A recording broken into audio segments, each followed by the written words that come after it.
So welcome back to another video, and today we are installing a hybrid heat pump in this property. Now this property already runs on a high efficiency combi boiler, and what we're going to do is install the hybrid system provided by Alpha and see what efficiency we can get this home to. We're going to run through how to install the product, how to use the product and what it looks like.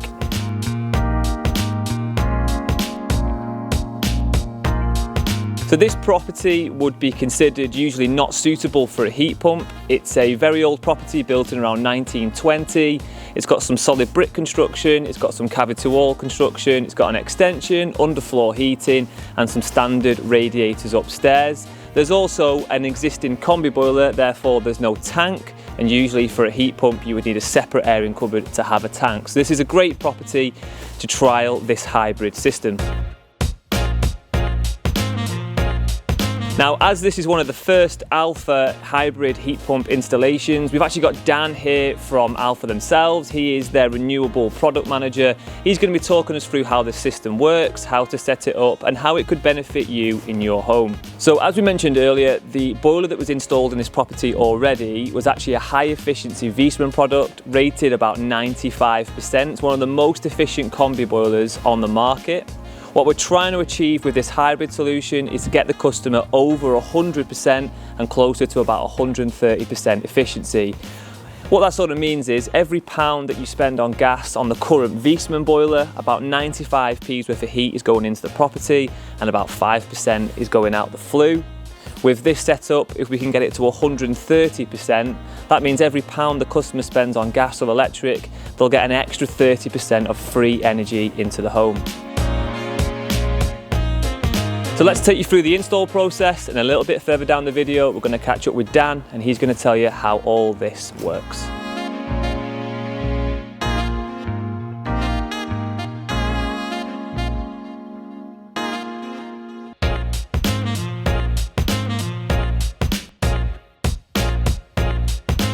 So it's about midday now. The guys have actually removed the old combi boiler. They've installed the new Alpha combi boiler onto the wall. Everything's been piped up and connected and it's actually already running. We've got a new boiler flue just gone in there.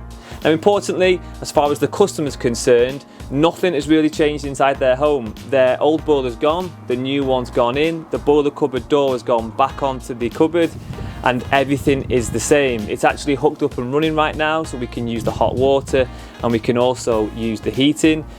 The difference is there's no real efficiency savings. It's about the same efficiency as the boiler that came out, slightly less actually in this case, but we're going to improve that with the hybrid unit. These two are going to work together to drag the efficiency over 100%. The next thing we need to decide is where we're going to place the actual heat pump unit. Now, we could put it down the side of the property, although the clearance is a little bit tight, and if you're going to get bins past, it might be a bit of a squeeze. The other option is to put it at the back of the property. It could go on the front. In this instance, we've chosen to put it on top of the garage roof. This is a flat area. It's got a little parapet, so it should hide it from view. The units are super quiet as well, so that's going to be useful. Obviously, it's going to be sited next to the first floor. So the next thing to do is to get up there, install that unit, and we'll work through the pipe connections, and Dan can talk you through how these two units work together to improve efficiency. So just on the point of siting the actual air source heat pump, these hybrid units fall under what's called permitted development rights. And what that means is you don't need to apply for planning permission if you want to site a hybrid heat pump on your property. You do need to follow some guidelines, and these are you need around 2 meters distance from your neighbour's nearest habitable room, and that's from any point of the edge of the actual unit itself. Obviously in this instance, on top of the garage roof, we're not going to have any problems, and actually in this property we wouldn't come across any instances where we would fall short of those regulations. It's just something to bear in mind if you're thinking about having one of these units installed.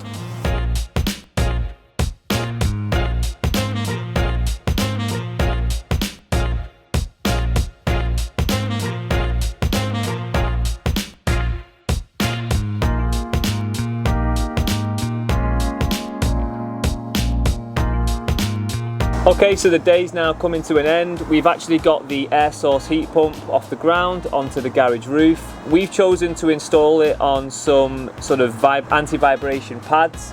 We could have wall mounted it, but given that we've got the space up here, we've put it on the anti-vibration pads. The unit's currently on and is at full rate. I'm amazed how quiet it is. It basically doesn't make any noise at all. To install it, we had to run 2 pipes, some power and a cable to the boiler. Obviously we've got Dan here from Alpha. This is sort of Dan's project, this is your baby. So we really appreciate you coming down today to talk us through installing it. The installers that did the job have been on one of your courses, haven't they? So you guys run a course down at Kent, is it? Yeah, so we offer training days on the hybrid itself. So they knew what to expect before they came down here. However, this is their first install, and obviously it's our first install of the product. In terms of how it works, do you just want to talk us through, this is the same as a normal heat pump, isn't it? It's just a much smaller version, around 4 kilowatt, but the principles of it are identical, it's paired up with a combi boiler. That's it, yeah, so it's still working just as a heat pump, it's stealing energy from the outside air, so you'll feel the temperature in front of it's really cold as it's robbing the heat as it's passing through it. And it's really simply installed into the Combi system in the sense that we just run 2 pipes down, 2 flow and return pipes down, they tap into the boiler cupboard, and essentially it's very similar to just piping a radiator up outside. So installation wise it's still really simplistic really. And then there was a cable, just like a data cable essentially, wasn't it, or like a 2-core cable, and that's the bit that links this unit to the boiler itself. Something else that's sort of a great bonus about this product is it has a weather compensator built into it. So we do fit weather compensation on some boilers depending on the property, and that increases the seasonal efficiency of a standard product up by sort of 2-3%. However, as standard as part of this kit, you get that, don't you? So how does a weather compensator unit work, and what does that mean for a customer in terms of their sort of heating? So it's a really fantastic addition to a heating technology. So essentially it's pre-fitted to the back of the unit. So the unit is constantly monitoring the outside temperature. And by doing that, it adjusts the flow temperature, which is obviously the temperature inside your radiators or your underfloor heating circuit, and how hot that needs to be to achieve the set temperature inside the property. So on a really cold day, we'd need a high flow temperature to pump around our radiators to keep us nice and warm. But on a milder day, when it's not overly freezing cold today, we can get away with a lower temperature and thus using less electricity and less gas to power the system. That's what helps this unit decide what's the most efficient setting. So I think before we looked, it was around 12-13 degrees right now.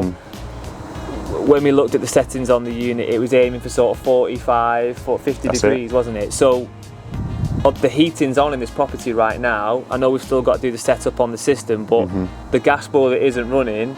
This 4 kilowatt heat pump is powering this whole property now. It's not doing hot water, that's the difference, isn't it? Compared to a normal air source heat pump, if you wanted one of those installed in your property, you would need a separate cylinder cupboard to do your hot water. However, in this property, we've changed out the old combi boiler, put a new one in, that's linked up to this unit, and the combi boiler is still going to do the hot water. Correct. Where the saving comes from here is the bulk of the heating throughout the season is done by this. If we get a really high load or a high demand, that boiler comes in just to sort of top it up. That's it. And help it along the way. So yeah, so it's been a really straightforward installation. We've been here all day just watching, obviously curious about how they go in, how they work. And I'm amazed how straightforward it's been. The next thing we need to do is install or set up the Smart Tech controller.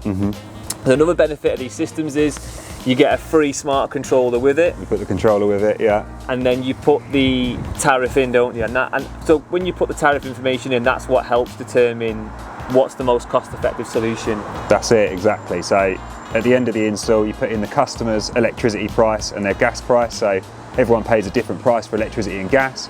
And then what it will do is it will look at the outside temperature, see how efficient the heat pump can be. If the heat pump turns out to be more efficient, it will use the heat pump. And if it's really cold and the gas is actually more efficient, it will use the gas boiler. So essentially, whenever that fan's spinning, it's cheaper to run than a gas boiler. Cool. And then last thing was, servicing wise for these, it's just a bit of a clean down, isn't it? There's not really a huge amount of serviceable products built into them.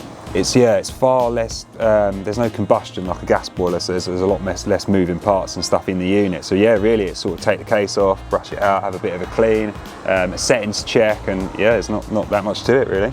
And then the last one was, there's no glycol in this system, is there? So what is glycol and why does it not need to be fitted in this system? So with heat pumps, because you've always got outside pipework because the unit's outside, you normally have to put glycol in the system, which is essentially an anti-freeze to just stop the pipework from freezing and splitting. But we've actually got a pre-fitted anti-freeze valve in the top of this unit. So what it will do is if it detects a temperature too cold, it can protect the system without the need for glycol. Fantastic, cool. Brilliant, so we should go inside now, we'll set up the SmartTech unit, and maybe we'll cover off a few more questions we might have for you, but apart from that, super impressed, straightforward day. Okay, so this is the final part of the install. So the way we're looking at this is an installation of a hybrid system is in 3 parts. You install the Combi boiler, so replace your existing Combi boiler.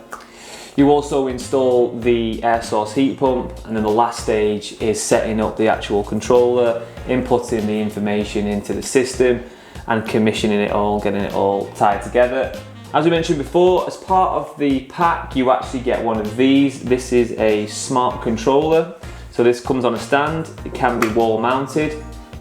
Once you've actually installed the boiler, this then talks via, is it Bluetooth to the? That's it, so that's Bluetooth back to the boiler. So as long as it's in Bluetooth range, it'll work fine. That works, and it can be on the stand or it can be on the wall. It's battery powered.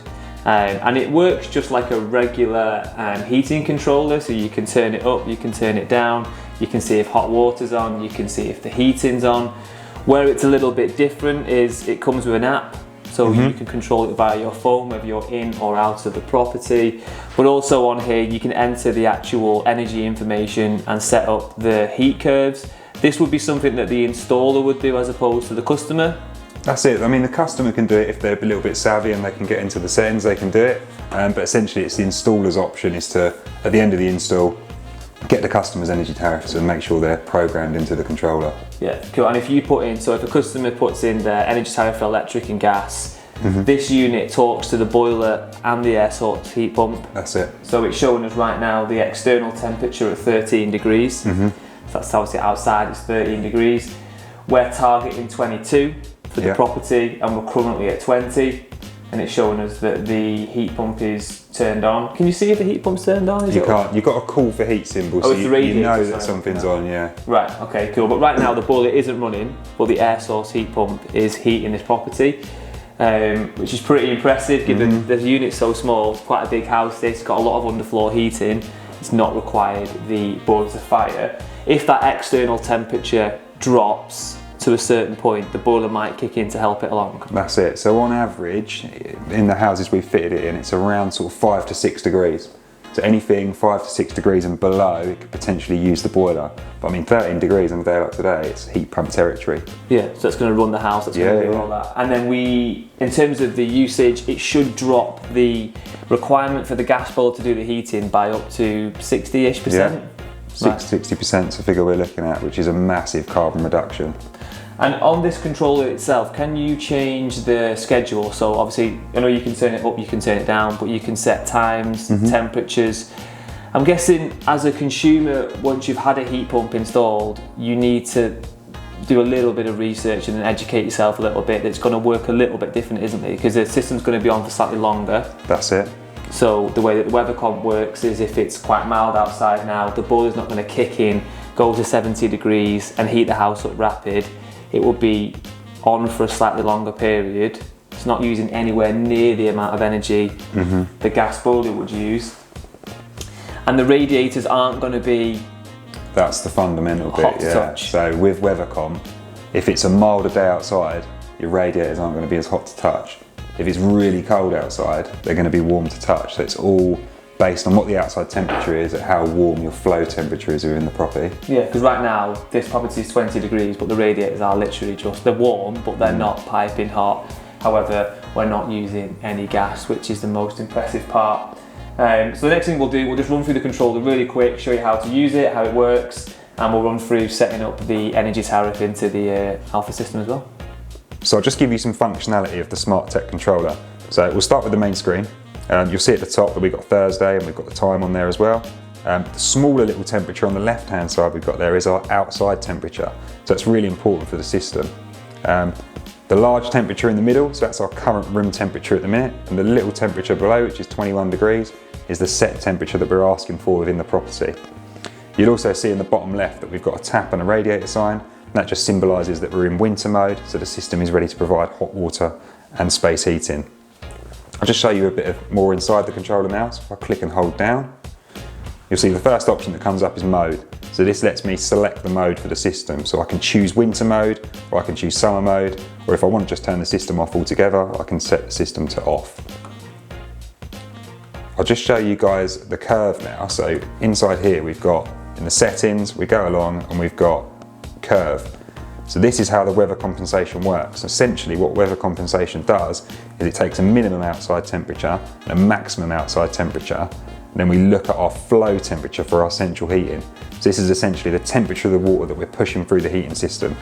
So in this example here, you'll see that we've got a -5 temperature. So when it's -5 degrees outside, our system is looking for a 65 degree flow temperature to heat our property.